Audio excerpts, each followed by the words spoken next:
Bienvenue dans mon cours de modélisme. Nous allons commencer le niveau 1 de ce cours. Alors dans ce niveau 1 de ce cours de modélisme, nous allons faire le patron, dessiner le patron d'un ensemble complet. Il s'agit de celui-ci qui fait partie de la collection qui a été dessinée dans le niveau 1 du cours de style. Donc c'est une tunique longue, sans col, avec de longues manches, un pantalon, et il y a également des applications qui vont venir décorer cet ensemble qui a une ligne simple à la base.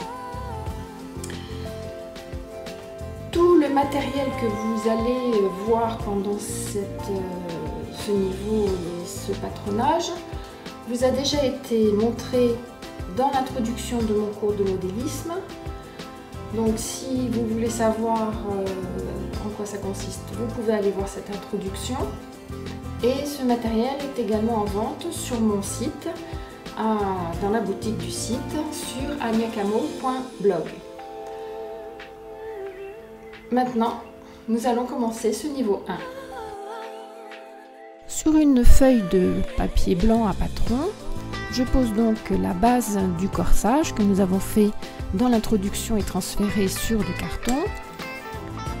Il est essentiel que le milieu devant soit un trait bien droit. Je vais me caler dessus et placer un poids pour que ma base cartonnée ne bouge pas.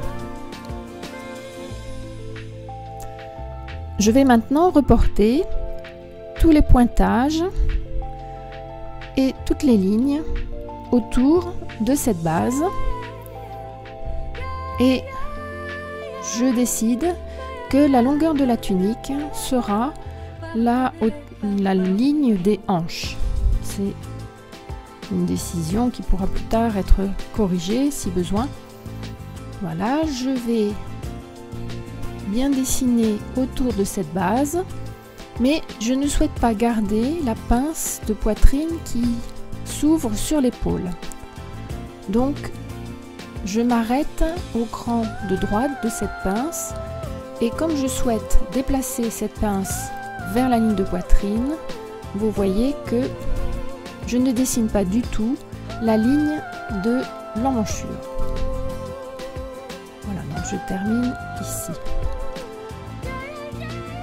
Maintenant, je vais m'occuper de cette pince. Je ne la veux pas à cet endroit pour une question d'esthétique. Je vais donc la fermer en haut et l'ouvrir au niveau de la ligne de poitrine. Pour ce faire, je vais faire ce qu'on appelle un pivotement. Donc, je suis ici avec mon critérium sur le point de poitrine et je tourne ma base jusqu'à ce que le cran de gauche de cette pince arrive sur le petit signe, le petit repère que j'avais marqué au début. Maintenant, je peux dessiner mon emmanchure en reportant le cran de la carrure et je m'arrête à cette ligne de poitrine qui a donc également pivoté en même temps que la pince de l'épaule. Quand j'enlève la base, en repérant bien l'endroit où j'ai posé mon critérium, on voit que cette pince n'existe plus sur l'épaule mais se retrouve maintenant le long de la ligne de poitrine. Tout ceci s'appelle pivoter une pince. Voilà. Maintenant, l'opération suivante, ça va être des agrandissements. Parce que la base du patronage est la base minimum. Et pour faire un vêtement, il faut bien pouvoir bouger dans le vêtement.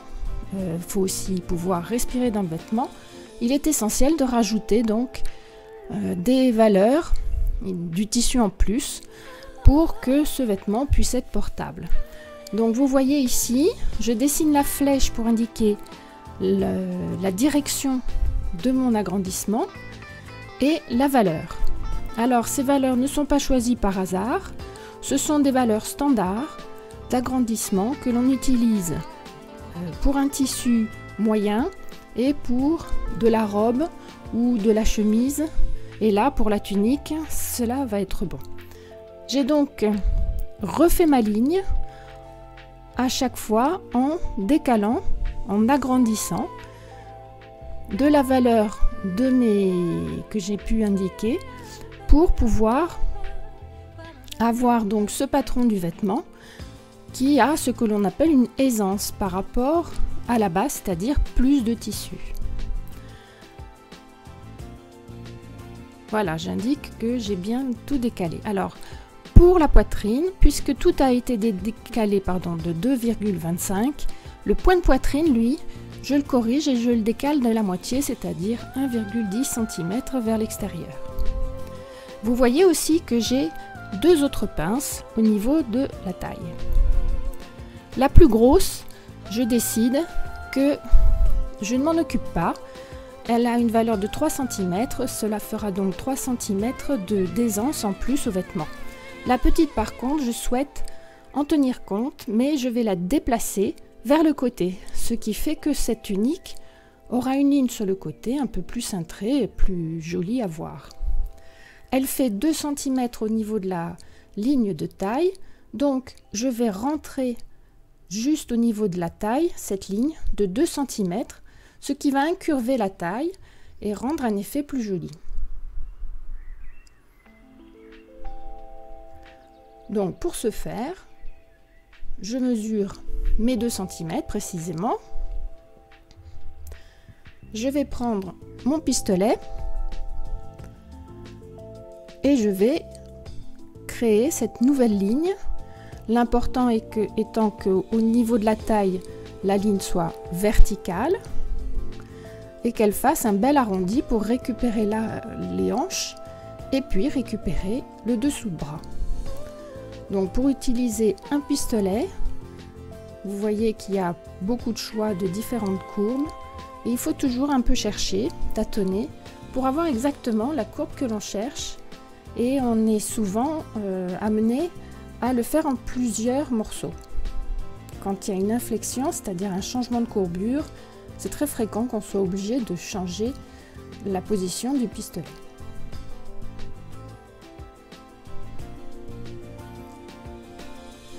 L'important étant d'obtenir une belle ligne. Voilà, cette ligne qui va être donc la ligne définitive que je repasse en rouge et je barre la ligne antérieure qui n'est plus bonne. Donc ceci, c'est bien le haut de ma tunique et c'est le devant. Je vais m'occuper maintenant de la même façon du dos. Donc j'ai redessiné tout autour de mon dos. Il n'y a pas le même problème dans le dos avec la pince de poitrine, le dos a seulement des petites pinces. Pour l'instant, je vais juste conserver la pince du milieu dos qui resserre de 1 cm au niveau de la taille. De la même façon, je ne m'occupe pas de la grande pince, par contre la petite qui fait 1 cm, je vais la glisser, la reporter sur le côté au niveau de la taille. Je ne m'occupe pas non plus de la petite pince qui se trouve à l'épaule.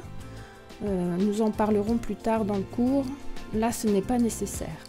Je renote tous les agrandissements, y compris les directions des agrandissements, c'est important de ne pas se tromper.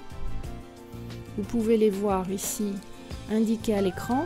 Vous pouvez également télécharger sur le cours la liste complète de ces élargissements ainsi que leur direction. Ici pour l'épaule élargie sur le devant, je mesure, cette épaule fait 12,6.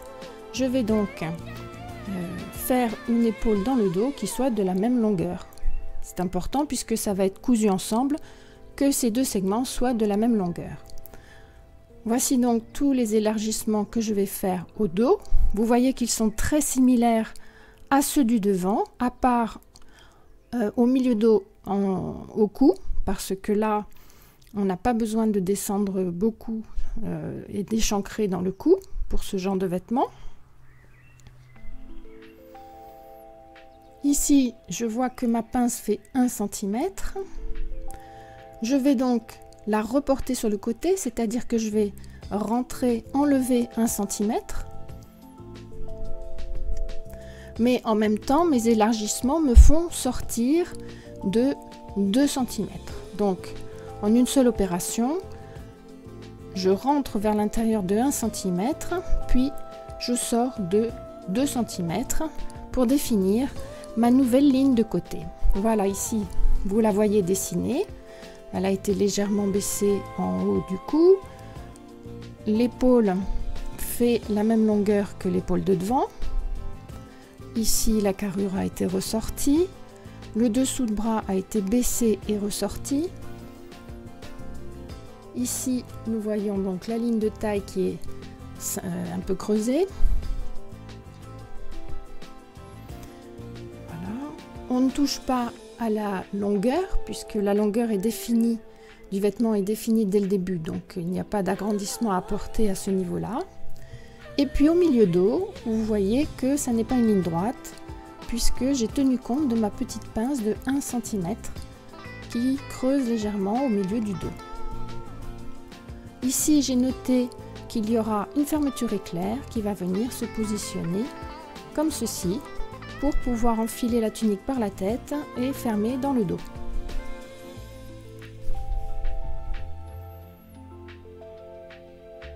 Maintenant, il va y avoir une vérification puisque ces 2 lignes vont être cousues ensemble, les 2 lignes de côté, devant et dos.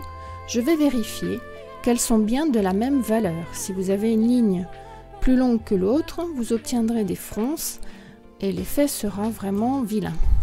Donc, en tenant mon centimètre de couturière verticale sur la table, j'arrive petit à petit à mesurer de façon très précise la longueur du trait. Ici, je trouve 41,2 cm. Je vais mesurer devant. Donc, vous voyez ici que la pince de poitrine n'est pas fermée. Je mesure 1,6 que je reporte à la partie inférieure, précisément. Puis, je vais mesurer, toujours en tenant mon centimètre de couturière verticalement bien sur la ligne.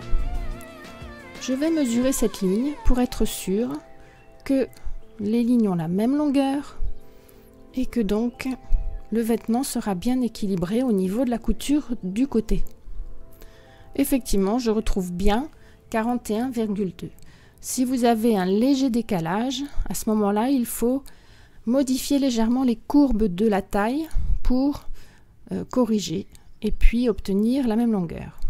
Nous avons maintenant terminé le patron du corsage de cette tunique. Dans ma prochaine vidéo, nous dessinerons le patron des manches. Ce sont donc des manches longues. Si cette vidéo vous a plu, n'oubliez pas de vous inscrire à ma chaîne YouTube et aussi d'aller visiter mon site, donc aniacamo.blog. À bientôt!